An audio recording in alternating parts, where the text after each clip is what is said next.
the reality is... You know him well. I know Nigel very well, and obviously I'm associated with him. Yeah. I've had 2 bank accounts closed, one for Reform Party by Metrobank, another account by Tide Bank. I'm going to be sending them subject access requests as well.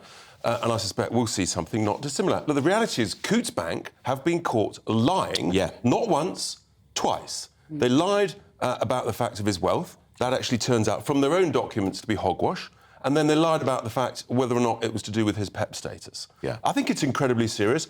Remind me what PEP status means, Richard. Coutts Bank to both apologise and, frankly, heads should roll. There has to be some accountability. Yeah. We own 38.6% of this bank. And it's person of, what's the expression? So it's a politically exposed person. Yeah. I'm one, but also your children are, your parents are, your grandchildren are, the whole thing's... Remember, Dominic Lawson wrote in the Mail a couple of weeks ago how his 16-year-old daughter, who has Down syndrome, was denied a bank account because her grandfather, his father, was Nigel Lawson, a distinguished former Conservative Chancellor, who, of course, was an arch-Brexiteer, and some people would argue was a climate change denier. I mean, this is unbelievable. It is the whole thing is utterly disgraceful. I have to say, I think Nigel was composed, but is absolutely furious. Have you ever known him this cross? I've never known him so angry, actually, as over this. I mean, he has taken some abuse in his time. But this is utterly unbelievable.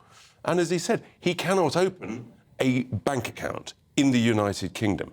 There are other ways through what they call... You can't function without a bank account anymore, really. You can't function without a bank account. But it's actually not just about him. It's about so many other people, small business owners, who've also had their accounts closed, wondering why, a bit embarrassed to say so, don't want to put their head above the parapet. And if you do, this is the trouble we get into. And also, this is not just about Nigel Farage. This is about everybody.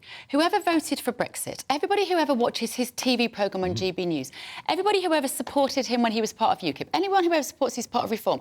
This is about everybody. This is about more than half of the country who voted for Brexit.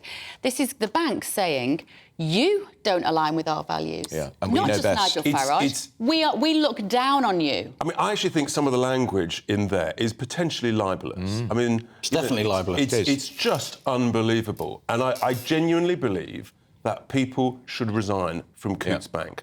And, this does not stop here. It's some of the most shocking things. The idea that the bank decides what you can and can't say. The idea that the bank decides what you can and can't think. How, fine, if you want to live in China or North Korea, that's what you expect. But this is the United Kingdom. This is supposed to be the mother of all democracies, and we're heading towards the mother of all social credit systems.